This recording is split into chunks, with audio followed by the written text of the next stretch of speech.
माननीय निदेशक पेट्रोलियम विभाग, इससे पूर्व हैवी इंजीनियरिंग भारत सरकार के माननीय निदेशक थे। आप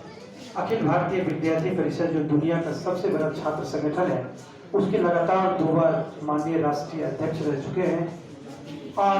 बीएन मंडल छात्र जीवन से ही कुशाग्र बुद्धि के और बीएन मंडल विश्वविद्यालय में साहित्य के आप यूनिवर्सिटी प्रोफेसर हैं और यूनिवर्सिटी के कॉन्स्टिट्यूएंट सरकारी कॉलेज में आप माननीय प्रधानाचार्य हैं। और कितना राम नरेश बाबू के बारे में अगर बोला जाए तो बहुत कुछ बोला जा सकता है। मैं इन्हें, हमारे गार्जियन हैं, मैं इनको 2 शब्दों से आमंत्रित कर रहा हूँ कि कहीं गीता महकती है तो कहीं कुरान जिंदा है, कहीं गीता महकती है तो कहीं कुरान जिंदा है, भले ही चीथड़े हो तन पर ईमान जिंदा है। अगर गरीबों की भी अमीरों की तो नजरों में पेरिस और लंदन है, मजदूर और किसानों में आज हिंदुस्तान जिंदा है, आज हिंदुस्तान जिंदा है। प्रोफेसर राम नरेश बाबू।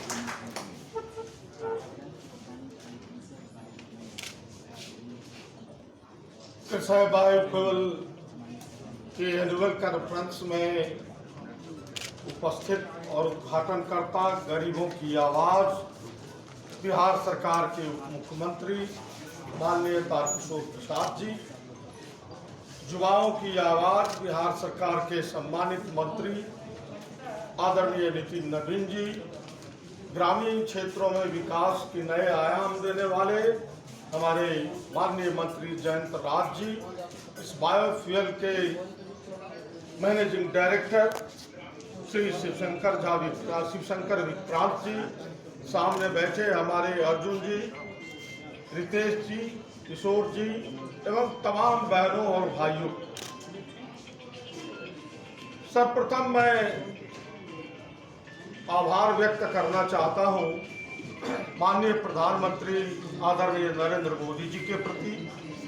हरजीत सिंह पुरी के प्रति और तारकिशोर प्रसाद जी के प्रति, जिन्होंने मुझे आज स्वतंत्र निदेशक के पद पर भेजने का काम किया।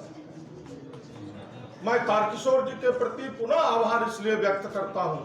जो श्री कृष्ण बाबू मुख्यमंत्री के बाद किसी बिहारी को पहला अवसर या स्थान पर जाने का मिला है, इसलिए मैं पुनः तारकिशोर जी के प्रति आभार व्यक्त करता हूं। विगत 40 वर्षों से भारत के वैज्ञानिकों ने भारत के नए आर्थिक नीति का आयाम देने के लिए ये बायोफ्यूल के इजाद में लगे हुए। बायोफ्यूल का इजाद भी हो गया, लेकिन कमजोर सरकार की नीति के कारण जो इसको ताकत मिलनी चाहिए, जो इसको बल मिलना चाहिए, जितना विकास होना चाहिए, आज वह विकास नहीं हो पाया। और फिर पुनः यह केवल वो अलकतरा के माध्यम से केवल ये चलने लगा, ईंधन का यह प्रयोग नहीं हो पाया और बाद में तो कई देशों ने इस पर पेटेंट लगा दिया और भारत के इस नए इजाद को पेटेंट से झेलना पड़ा। माननीय सशक्त प्रधानमंत्री आदरणीय नरेंद्र मोदी जी पहला व्यक्तित्व यहाँ उपस्थित हुए इस देश में, जिन्होंने बायोफ्यूल को पेटेंट से छुड़ाया, देश को नई दृष्टि दी। वो केवल पर्यावरण के दृष्टि से नहीं, किसानों के संवर्धन के दृष्टिकोण से, रोजगारों के नए आयाम खुलने के दृष्टिकोण से, देश में एक नई आर्थिक नीति की विकास की योजना के लिए, नए टेक्नोलॉजी के विकास के लिए, ये कई दृष्टिकोण से यह बायोफ्यूल का प्रयोग आज देश में बड़ा महत्वपूर्ण हो गया। मैं आभार व्यक्त करता हूँ पूरा माननीय प्रधानमंत्री नरेंद्र मोदी जी के प्रति, जो इन्होंने बायोफ्यूल जैसा ईंधन का प्रयोग किया। पहली बार 2019 में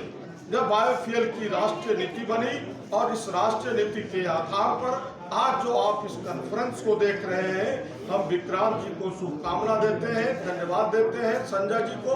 जो इन्होंने इसका प्रयोग किया और बिहार में इसके विकास के लिए, विस्तार के लिए इन्होंने काम प्रारंभ किया। विकास, बैठे हैं हमारे तारकिशोर बाबू, विकास जब होगा तो व्यय बढ़ेगा। आज लगभग 20 करोड़ के आसपास भारत में 4 व्हीलर गाड़ियां हैं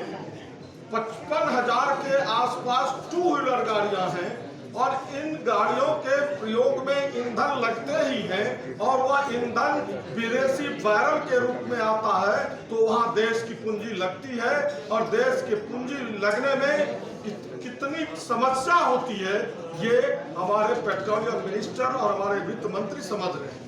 हमारे बिहार के वित्त मंत्री इसको अनुभूति कर रहे हैं, क्योंकि ये माननीय जीएसटी के भी मेंबर हैं। और इस आधार पर बड़े दृष्टि, बड़ी योजना, नए अर्थ आयाम को प्रदान करने के लिए माननीय प्रधानमंत्री ने इसको बढ़ाया। मैं आभार व्यक्त करता हूं तारकिशोर जी और नितिन नवीन जी और